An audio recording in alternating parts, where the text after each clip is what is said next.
Episode 11 की शुरुआत होती है और हमें एक मशीन दिखाई देता है जो पूरे आइलैंड पे एंड्स के सिग्नल को जाम कर रही होती है। इस वजह से वो लोग आपस में कांटेक्ट नहीं कर पा रहे होते हैं और अगर क्वीन पर अटैक भी होता है तो उन्हें पता नहीं चलता। इधर हमें जापानीज हंटर की ब्रावो चार्ली और डेल्टा टीम दिखाई जाती है जो इजिली एंड्स को खत्म कर रहे होते हैं। फिर सीन शिफ्ट होता है कोरिया हंटर्स की तरफ जो केव के अंदर एंटर कर चुके होते हैं।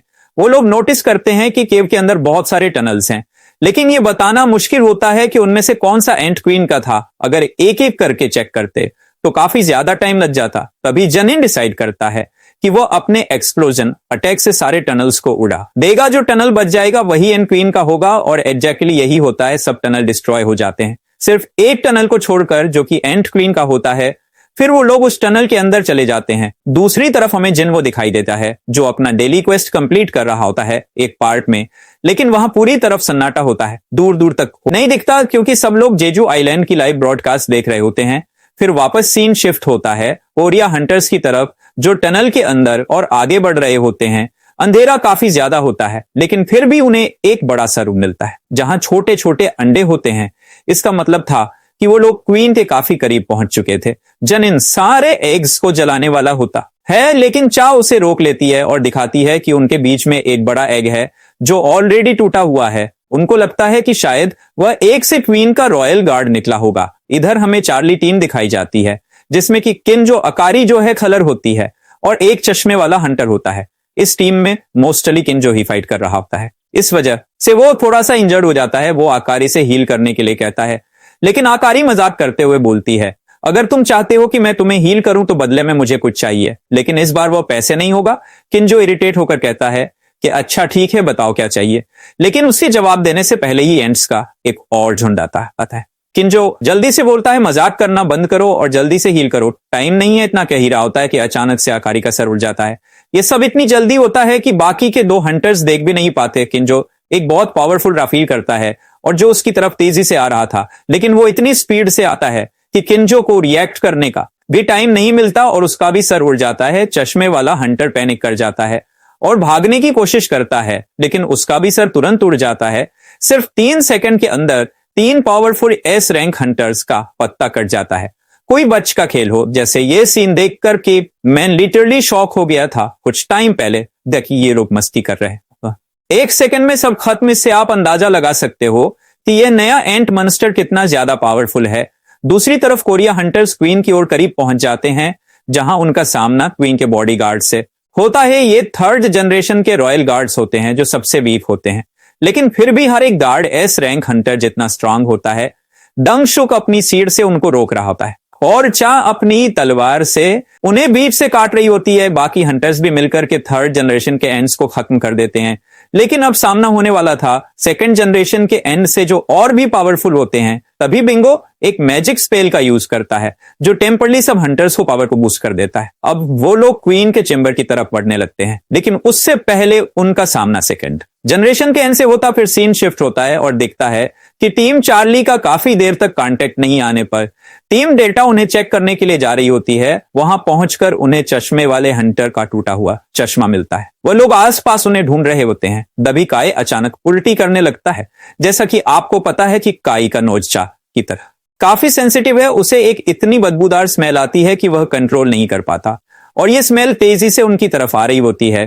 काई एकदम पैनिक कर जाता है और तुरंत एक आइस वॉल बना देता है और अपने आप को भी आइस के अंदर कवर कर लेता है। लेकिन वो एंट मॉन्स्टर सिर्फ एक अटैक में दोनों हंटर्स को खत्म कर देता है। इधर कोरिया के हंटर 2nd जनरेशन एंड्स को इजिली खत्म कर चुके थे। डंजो के अंदर आए उन्हें 15 मिनट हो चुके थे और वह क्वीन के चेंबर में बिल्कुल करीब पहुंच चुके थे।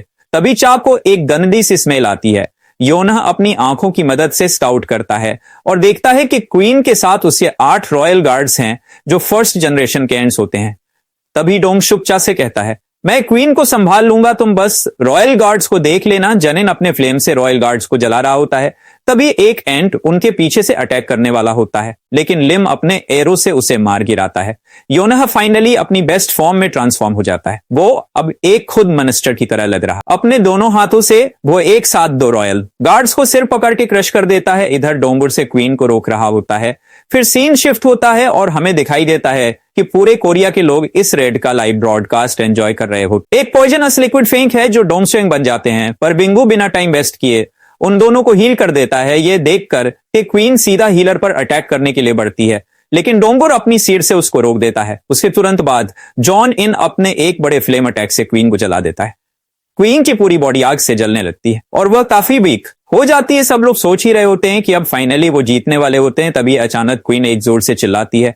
बाकी सबको लगता है कि वह दर्द से चिल्लाई है, लेकिन योना समझ जाता है कि वह किसी को बुला रही है। फिर हमें दिखाई देता है कि सारे एंट वापस से केव की तरफ जा रहे होते हैं। इधर चाह अपनी तलवार से फाइनल ब्लो देकर ते क्वीन को खत्म कर देती है। सब लोग सोच रहे होते हैं कि उन्होंने इतनी आसानी से एस रैंक गेट क्लियर कर दिया।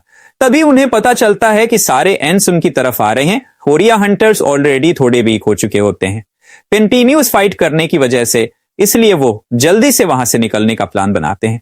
तभी अचानक से एक स्ट्रॉन्ग प्रेजेंस फील होती है जो उनकी तरफ बढ़ रही होती है। सारे हंटर्स शॉक हो जाते हैं क्योंकि उन्हें यकीन नहीं होता कि एक सिंगल बीस्ट इतना पावरफुल हो सकता है। अब उन्हें समझ आ जाता है कि उस एंट मॉन्स्टर के कंपैरिजन में क्वीन कुछ भी नहीं थी। वो ए मॉन्स्टर धीरे धीरे उनकी तरफ बढ़ने लगता है, लेकिन वहां खड़े किसी भी एस रैंक हंटर में इतनी हिम्मत नहीं होती कि उस पर अटैक करें। अटैक करना तो छोड़ो, वह लोग तो हिल भी नहीं पा रहे होते हैं, जैसे किसी ने उन्हें फ्रीज कर दिया हो। चाहन की हालत सबसे ज्यादा खराब होती है क्योंकि वह इस बदबू को बिल्कुल बर्दाश्त नहीं कर पा रही होती।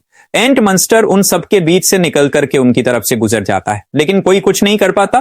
फिर वह एंट मॉन्स्टर अपने क्वीन के पास जाता है और उसे यह हाल देख करके जोर से रोर करता है। वो रोर इतना पावरफुल होता है कि सारे एस रैंक हंटर उसके प्रेशर से झुकने लगते हैं। तभी वह एंट मॉन्स्टर अचानक से चा के पीछे आ जाता है और एक पंच मारता है जिससे वह बहुत दूर जा गिरती है। चा दमर हो जाती है। फिर डंग सुक उसे अपनी सीट से रोकने की कोशिश करता है, लेकिन एंट मॉन्स्टर एक ही स्ट्राइक से उसकी सीट तोड़ देता है और फिर उसके दोनों हाथ उखाड़ देता है। योनह, जनिन और लिम एक साथ अटैक करते हैं, लेकिन एंट मॉन्स्टर उनके अटैक को भी इजिली रोक लेता है और सबको अधमर हालात में छोड़ देता है। बिंगो एक स्किल एक्टिवेट करता है जिससे वह इनविजिबल हो जाता है, लेकिन जब तक वह यह स्किल यूज करेगा तब तक वह एक जगह से हिल नहीं सकता। उसका प्लान होता है कि अपनी प्रेजेंस हाइड करके गॉन्सू को हील करें। जैसे ही वह हील करता है, डोंगसुम सुक फिर से मॉन्स्टर पर अटैक करता है, लेकिन एंट मॉन्स्टर उसका पैर पकड़ करके उसे हवा में नचाकर दूर फेंक देता है। तभी बिंगू नोटिस करता है कि एंट मॉन्स्टर उसकी तरफ देख रहा होता है। वो सोचता है मैं तो इनविजिबल हूं, वो मुझे नहीं देख सकता।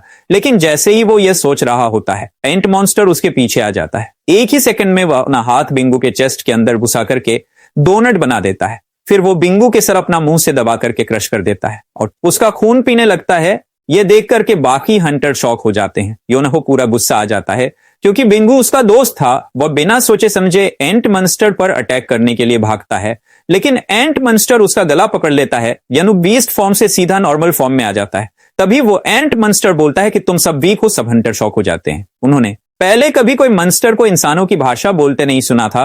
फिर पता चलता है कि उसने बिंगू का खून पिया था और इस वजह से वह सारे इंसानों की भाषा बोल पा रहा था। तभी वह एंट मॉन्स्टर योम से पूछता है तुम्हारा किंग कौन है, लेकिन फिर उसे एक स्ट्रॉन्ग प्रेजेंस फील होती है। वह तुरंत उस प्रेजेंस की तरफ भाग कर जाता है। गैजेट वह तुरंत उस प्रेजेंस की तरफ भाग कर जाता है।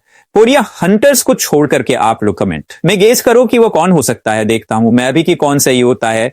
यन समझ जाता है कि वह किसके पास जा रहा होता है, लेकिन वह सोचता है कि अभी इस बारे में सोचने का टाइम नहीं है। हमें जल्द से जल्द इस आइलैंड को छोड़ करके निकलना होगा, इससे पहले कि वो वापस आ जाए। इधर वोटू की टीम दिखाई जाती है। वो टीम चार्ली और डेल्टा से कांटेक्ट करने की कोशिश कर रहे होते हैं। गोटू टीम ब्रावो से बोलता है तुम लोग यहां से निकल जाओ, हम जाके उनको चेक करके आते हैं। तभी गोटो की टीम को टीम डेल्टा की बॉडीज मिलती है।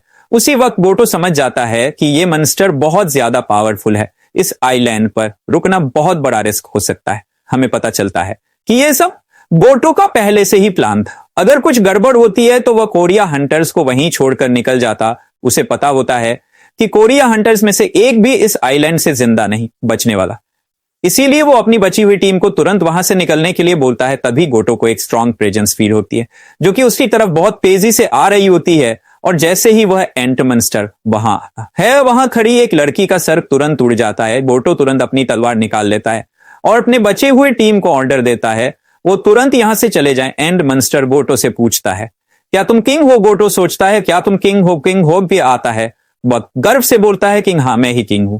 लेकिन जैसे ही यह बोलता है उसे एक इतना स्ट्रॉन्ग होता है जो उसे जिनों को याद दिला देता है, लेकिन इससे पहले कि वह कुछ रिएक्ट कर पाता उसका सर जमीन पर होता है। मतलब लिटरली क्या चल रहा है। जापान का one of the most powerful S rank Hunter एक सेकंड भी नहीं टिक पाया इस एंट मंस्टर के सामने। इधर हमें कोरिया हंटर्स दिखते हैं, वो लोग बहुत सारे एंट से घिर चुके थे। हालांकि ये एंट ज्यादा पावरफुल नहीं होते, लेकिन उनकी संख्या काफी ज्यादा होती है। ऊपर से एंट किंग से फाइट करने के बाद सब लोग अधमर हालात में होते हैं। उनमें से सिर्फ जनिन होता है जो कम इंजर्ड होता है, इसीलिए वह अपनी फ्लेम से एंट को दूर रख रहा था, लेकिन वो भी ज्यादा देर तक नहीं रोक पाता और एंट्स चारों तरफ से घेर लेती हैं। एंट्स उन परे अटैक करने वाली होती ही है, तभी अंदर से शैडो आर्मी के सोल्जर्स निकलते हैं और एंट को रोक लेते हैं। लास्ट एपिसोड में हमने देखा था कि जिन्होंने उनके अंदर अपना एक शैडो सोल्जर छोड़ा था जो उनको प्रोटेक्ट करने के लिए था, तभी जिन्हो को सेंस हो जाता है और वह अपनी शैडो एक्सचेंज स्किल का यूज करके अपनी शैडो सोल्जर के साथ एक्सचेंज कर लेता है।